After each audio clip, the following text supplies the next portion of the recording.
Hi everybody, it's Curtis from Real English Conversations, and in today's conversation lesson, we're going to talk about Mother Earth and her powers. And for the Real Conversation tip, we're going to give you some small goal-setting advice to keep you motivated.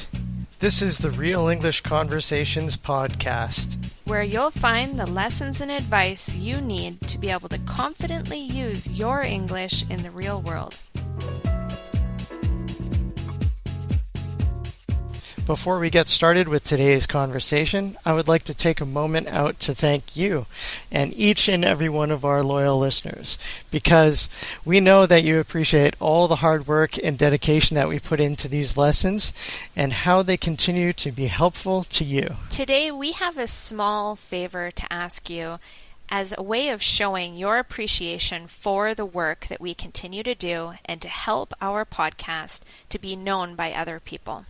We are asking that you take the time to tell one person that you know about this podcast that you think would be interested in it. It could be a teacher, or it could be a friend that you know that is also learning English. This small action will make a big difference to make sure that Real English Conversations continues to produce these awesome conversation lessons for everyone to enjoy. Okay, we're going to start our conversation today. We're going to talk all about Mother Earth or Mother Nature. What do we mean when we say that, when we talk about Mother Earth or Mother Nature? Well, I think Mother Earth is just this, I guess we've made the Earth into a person, and we talk about it as if Mother Earth has power, and she's able to do things that are really powerful and almost beyond they are beyond our control, and oftentimes it's more than we can comprehend. So, for example, the Earth can produce very, very powerful weather systems, like tornadoes and hurricanes, heavy rain that can cause landslides and that sort of thing.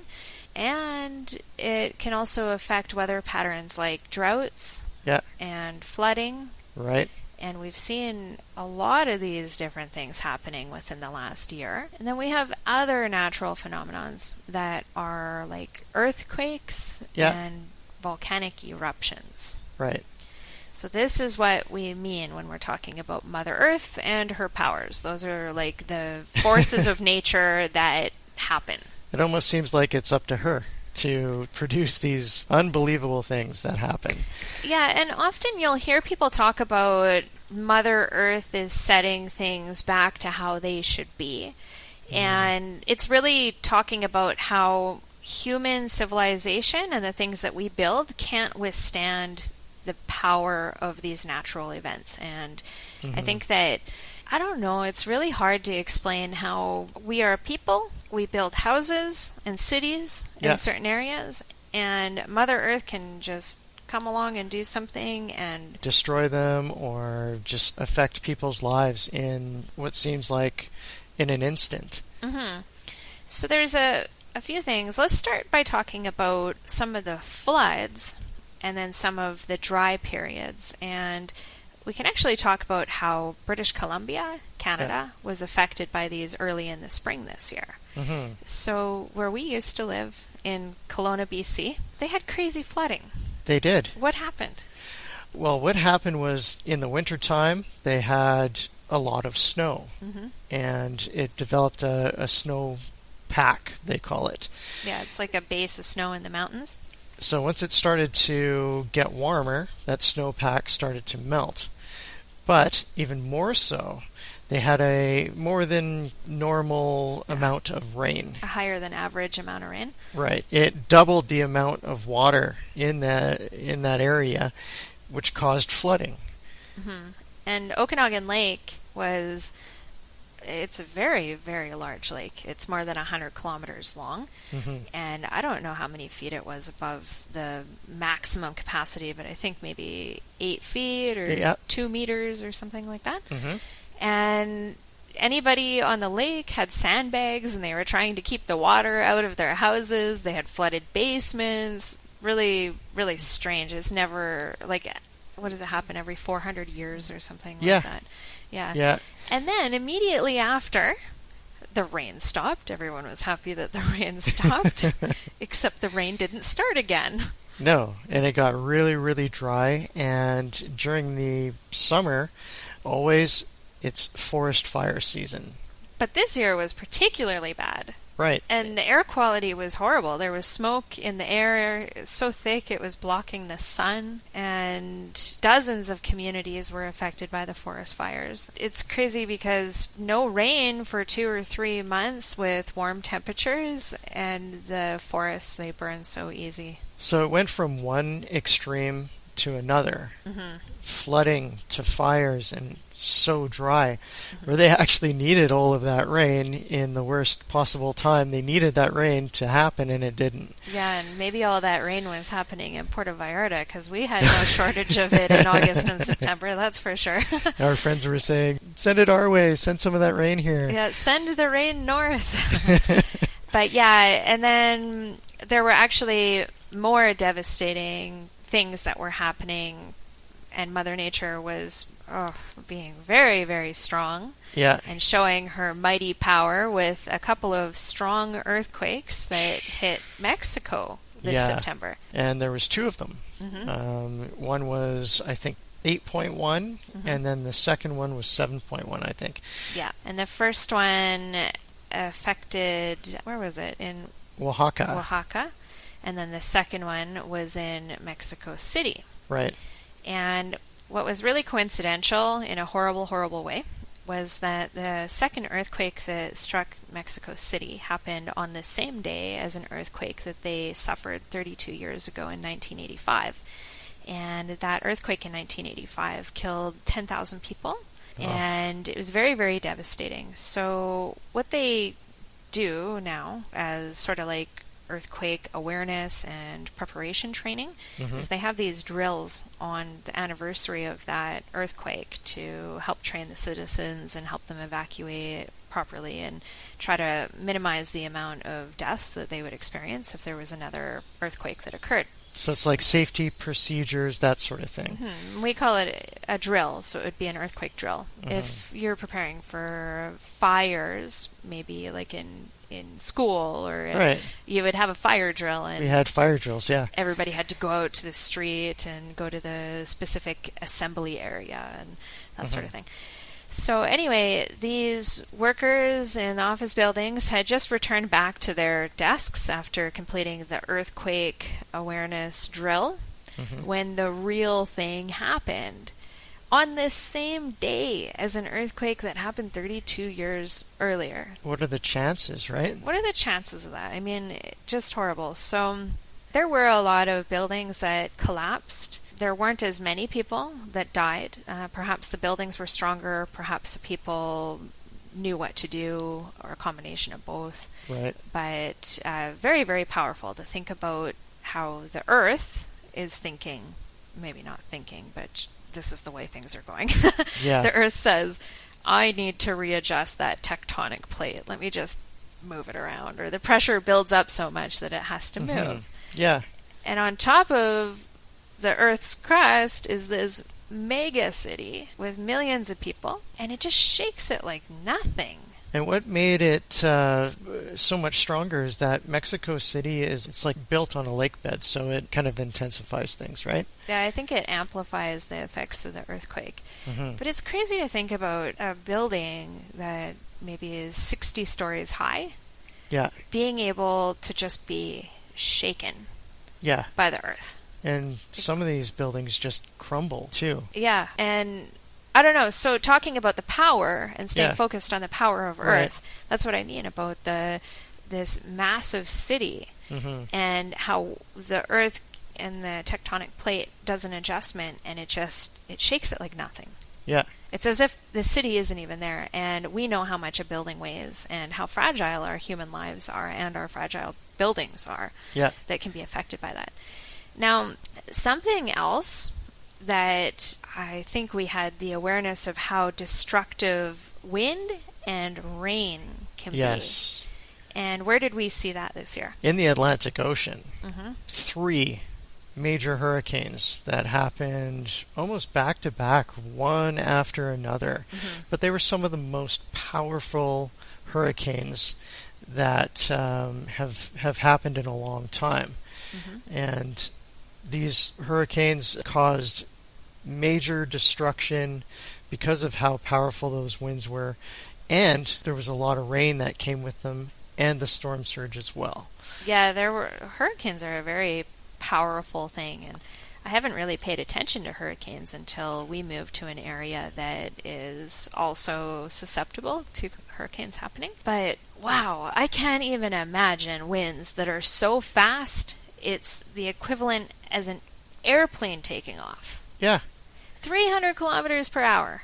Yeah, that's like the maximum, right? Hurricane class, or category 5, I think they call it.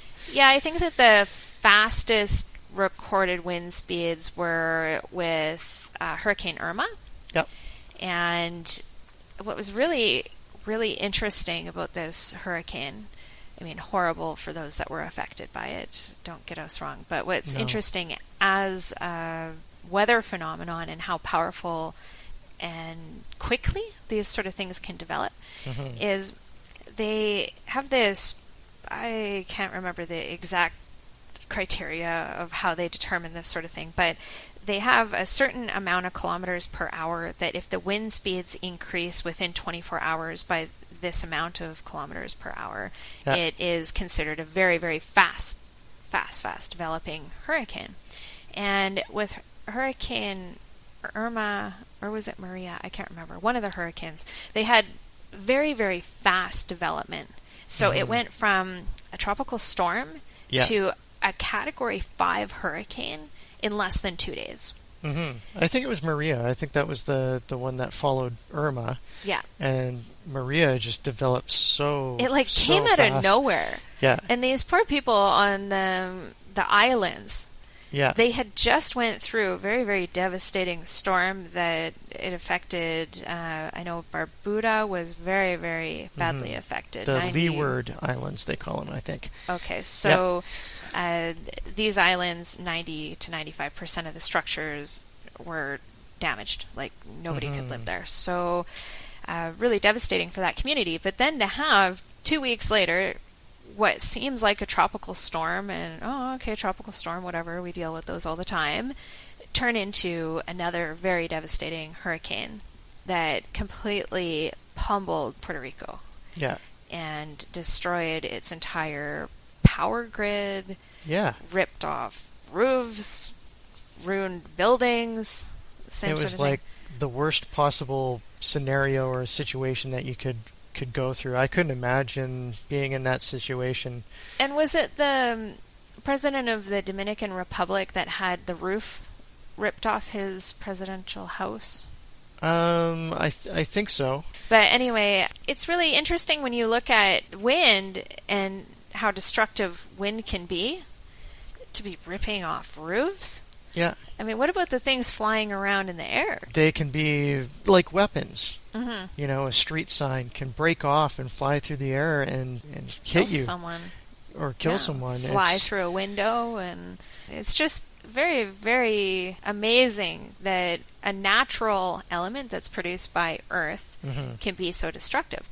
But really, if you think about it, with the earthquakes are not usually very deadly themselves. It's actually the buildings that crumble and the things that man has built that are working against us in this case. And it's the same thing with hurricanes. I mean, flying tree branches are not that scary. Yeah. But flying street signs and live electrical wires that are knocked down by the wind, and or even tornadoes. Tornadoes can pick up houses or cars, and those things go flying through the air, and who knows what it's going to hit, right? Exactly. Like, the car could fly through the air and land on a house with people in it. Like, it's scary. Yeah. Scary situation. And then looking at forest fires. Yeah. Forest fires can become unstoppable as well.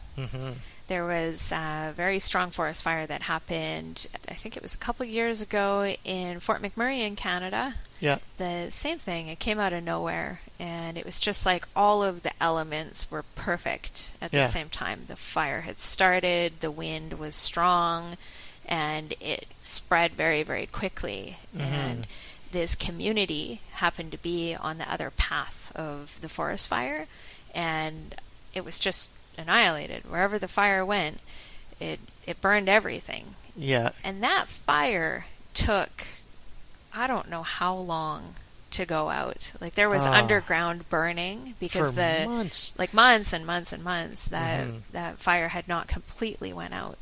So yeah, we knew people there too. My cousin actually lives there, and she was evacuated and all that kind of stuff. But yeah, she said that all the stuff was burning, and there was still firefighters putting out hot spots and stuff months after. Yeah, months after a fire like that. So yeah, it's very, very powerful and destructive, and it almost seems like we're just getting in the way. You know, if a natural event is going to happen, it's going to happen. And it's going to destroy our houses, and it's going to shake the cities, and if there's a tornado, it's just going to ruin whatever's in its way. Without warning. Yeah, without warning. So it's very scary seeing that sort of thing, but I think it's impressive how powerful Mother Nature is, and how we have to continue to have respect for our planet and how it was developed. Yes. And take care with climate change so that we don't have these strong superstorms, and maybe we can reduce the droughts and the floods and that sort of thing by taking care. Do your part to look after her. That's right. And this is the English conversation tip. So if you've been learning languages for quite a while already, which I'm sure you have been, because as an intermediate to advanced level learner listening to this podcast, it took you a while to reach this level. You've probably noticed that there are periods of time with your language learning where your motivation is a little bit low, or you might feel a little bit lost about how to get to your final goals. Like, for example, being able to speak fluently and being able to understand everything perfectly. What do we recommend usually to our students that find themselves in this sort of situation? Setting small, specific goals for yourself. Okay, and what are those? When you have a specific task that you want to improve with your language learning, your English learning, and you do that within a short amount of time, say for example, a week. By the end of the week, you want to be able to do that. Like to complete that task that you had set out for yourself. Yeah. Okay, so just to give you an example of a very, very specific small goal that you could set for yourself related to listening. Something that you might do is, let's say that you're an intermediate level learner and you know that you need to improve your listening. And what you do is you find a video on YouTube somewhere, maybe a documentary, and it's about a topic that you find interesting, but it's difficult for you to understand because you feel a lot of the vocabulary that's used within this documentary you don't really have a good knowledge of, and when you're listening to it you can kind of see what's going on with the video, but you're not comprehending the audio very well. So you might say to yourself, I am going to learn the first 5 minutes of this documentary to be able to listen to it without the subtitles by the end of the week. And this means that you're going to have to learn all of the vocabulary within the first 5 minutes to be able to understand it really well. You're probably going to have to listen to the audio several times. You may even have to slow it down. But as long as you can understand the first 5 minutes of the documentary fairly well by the end of the week, you will have achieved this small, specific goal that is obviously going to help your listening skills. So what is an activity that we can give people that they can do today to improve their speaking skills? They can come to our website, see our latest conversation. This one here that we're talking in right now. Exactly. And you can download speaking practice exercises that we have on there. And you would go through those speaking practice exercises and complete them by the end of the week, for example. So let's say if you're an intermediate student, we're going to want you to complete this within 7 days. If you're an advanced level learner, you should be able to complete it within a couple of days. And the idea is, with the speaking practice activities related to our conversations, we want to help you learn how to talk about the same topics that we are discussing in this conversation. And this one in particular, because it's related to Earth and there's a lot of terminology related to natural disasters and the climate and all of that stuff, it might seem a little bit intimidating or difficult for you to talk about these topics, but it's not really that hard. You can learn just a few of the really specific terms and you'll find that you're able to explain these topics a lot easier. And the speaking activities are going to be the thing that guide you to be able to do that really, really well. So anyway, come to our website. It's super easy to find our conversation lessons, get your download, and take this actionable step that you're going to do today to start improving your speaking and improving your listening skills. See you later. See ya.